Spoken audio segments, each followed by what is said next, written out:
Hello, everybody. I'm Jeannie Blaylock here at First Coast News. What a scary day on the First Coast, but there's good news. The two little girls that a lot of people were looking for, the missing little girls ages 10 and 11, have been found and they are safe. But it's made a lot of parents go, oh my gosh, what about if that happened in my family? Would I do the right thing?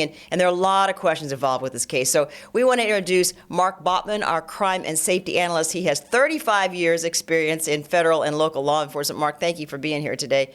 And I think one big question right away we should address is, when do you call police? You tell me that some parents are embarrassed to call police right away. Yeah, a lot of times they think maybe that the child, by the way, thank God that they're found and that they're safe. That's the big thing. Nothing happened to them while they were missing, and that's always a good ending to this story.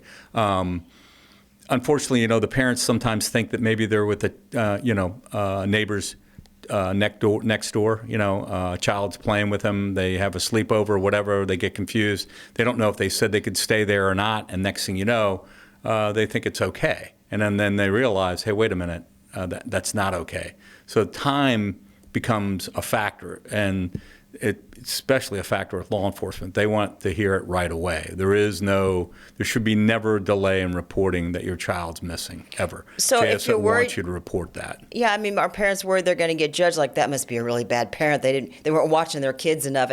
Now, in this situation, we want to make it really clear. We are not judging anybody involved with this situation. But we do know from police that there was searching for these little girls around 3 o'clock yesterday afternoon. They were reported missing to police at 3:40-ish a.m. That was this morning, so that's a 12-hour span. What could have been done by police during that 12 hours that was lost in this case? Well, there could have been a total neighborhood canvass. There could have been interviews conducted. They could have been reviewing CCTV footage of other houses around the area. If need be, if there was a reason to put out an Amber Alert because there was some action that warrants an Amber Alert, it could have already been put out. In this case, that wasn't the case. Again, there's a time lapse there, a period of why it wasn't reported. The other reasons could be other than just the fact that they thought they were somewhere and they weren't. Maybe they're habitual runaways, and if they are, a lot of times the parents treat that, or guardian, whoever has sponsorship, whatever there is, guardianship over them, says, well, they've run away before, maybe they'll come back, or there could have been an argument, a fight, whatever. They run down the street and hide, those type of things. Those incidents happened. And they're more frequent than not. Those things happen, and sometimes the child does return, or the children in this case return. But in this case, that wasn't the case. They were, obviously, they were found somewhere else and brought back safely. Now, we saw a minute ago a picture of a school, or not a school bus, but a JTA bus, and we're blurring out these young children's faces. But there they are, getting on apparently a JTA bus, a city bus, not a school bus. And we don't know exactly what time this was. But what does that picture tell you? That picture tells you that they were just freely traveling wherever they wanted to. And, again, their ages, they may not look their age. The bus driver may not pay much attention to them. A lot of children now that are maybe that age look a little bit older. They board the bus, and the bus driver doesn't pay much attention to them. Once these alerts go out, and once police are notified that someone's missing, in this case, two small adolescent children are missing in this case, I mean, every public venue is being made aware of it. Bus drivers are being made aware of it, train station, airport venues, things of that nature. Again, this did not warrant an Amber Alert. There was no action where it didn't look like there was an abduction or a child custody issue where somebody who was in a guardian or parent took them unlawfully, or they got into or observed getting into a strange vehicle, or picked up at a school where by somebody who wasn't on the list. Those would all warrant an Amber Alert. And in those cases, Mark, we can't underline enough that you should call police like right away, and that would be 911? 911 or even the regular police non-emergency line, either one. It doesn't, they're going to answer no matter what. 911 is probably a safe bet, especially if you deem someone like an abduction, definitely. Or if it's something along those lines, what I just stated, that's a 911 call. If you think it's somebody who habitually runs away, and you may even have a rapport with missing persons already in detectives' names, you want to try and get in touch with them and start that ball rolling anyway. And the fact that they're so young, I mean, they're in peril no matter what. If they're even younger than that, and there's a retention pond near the house, or they're seen near an area where they could be drown or fallen into a hole or whatever it may be. The time delay, there's the safety factors that tie to that. And let me point out, too, that one of the little girls, 11 years old, the family did report clothing, pink, blue shorts, black hoodie, and unknown logo on the front, unknown shoes. And then for the 10-year-old, black T-shirt with white logo on front, gray shorts, unknown shoes. So I know, I mean, as a mom myself, I remember when my twins would get ready and they were this age for school, it was like, all right, let's get the cereal. I mean, it's just going to be chaotic in the morning. Like maybe I didn't notice the color they had on that day, but is that something you should do every morning when your children leave, or how do you even handle that?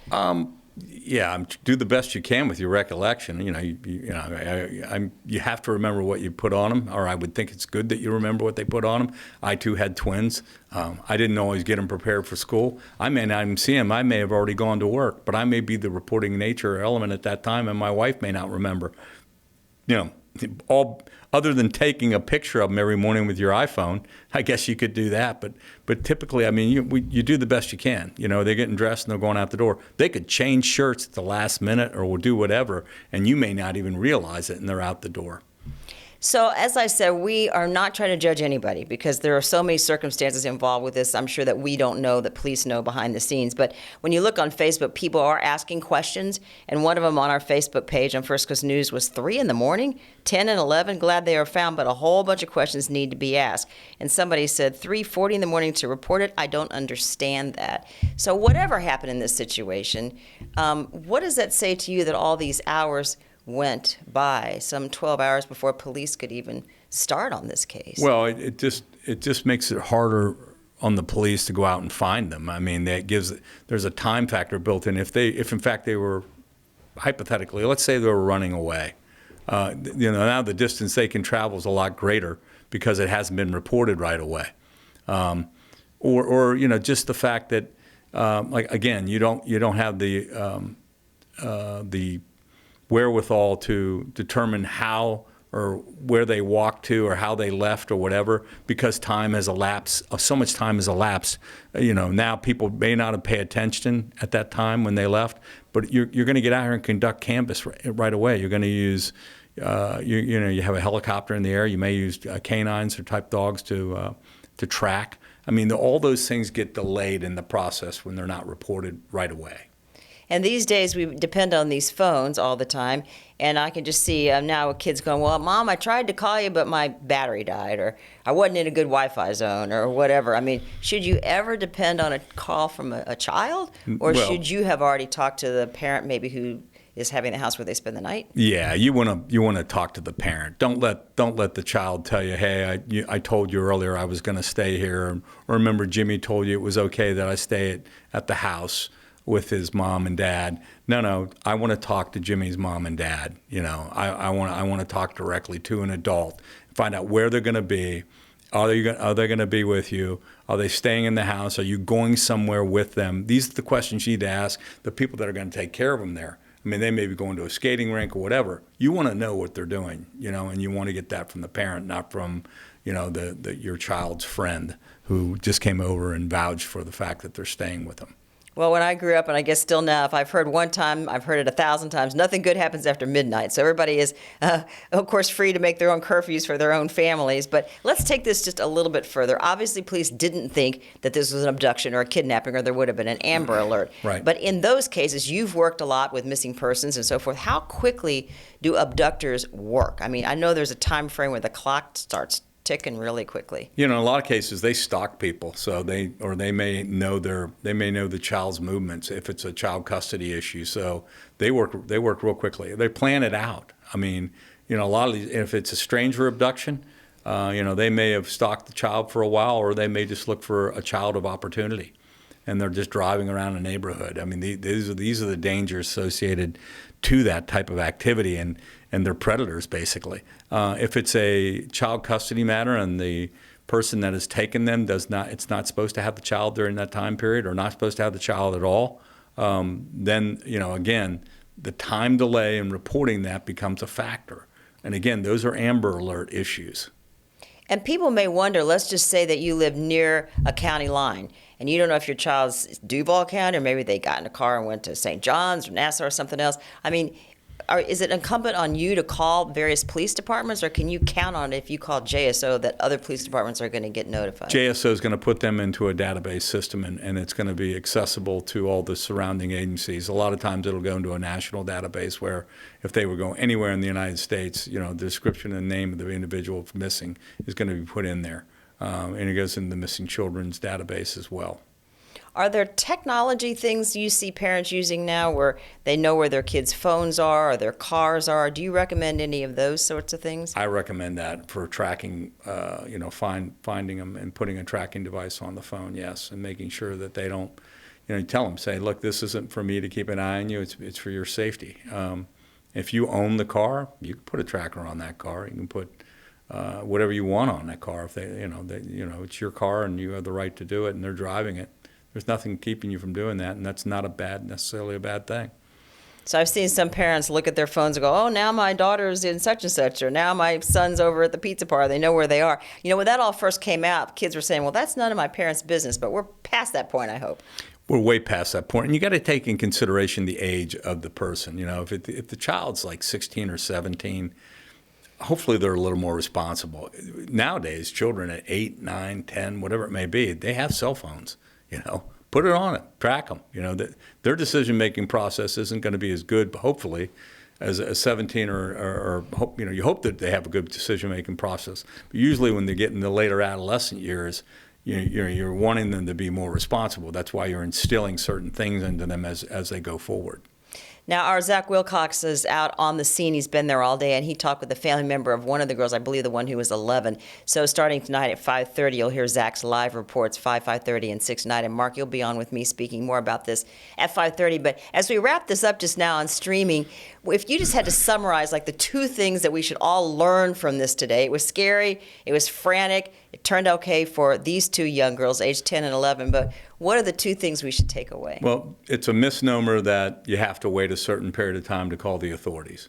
JSO doesn't have a policy that says you have to wait 2 hours or whatever. No, if your child's missing, you call right away. If you've done your due diligence, looked through the house, you don't know where they are, you've looked in the backyard, you looked in the front yard, and, there's other mitigating circumstances that may tie to it, but you call right away and report that because time is of the essence, especially if it's an Amber Alert situation. But even if it's not, even if it's just but even if it's a runaway situation, time is still of the essence. These are our children. They're precious to us. And the thing is, they may not make the best decisions. And they're out here in a very, in our community, and you hope people are looking out for them, but there's people out here that aren't looking out for them as well. So time is of the essence, as well as, don't believe that there has to be a certain time period to report this. And one last question here as we wrap up. If a parent has a child on the autism spectrum, or has some sort of physical or mental challenge, will that go into the Amber Alert category? That meets the criteria for Amber Alerts, yes. Okay. Mark, we appreciate all your expertise, and we hope everybody will stay safe, learn from this, and we're so glad the little girls are okay. Thank you, Mark. I am too. Grateful.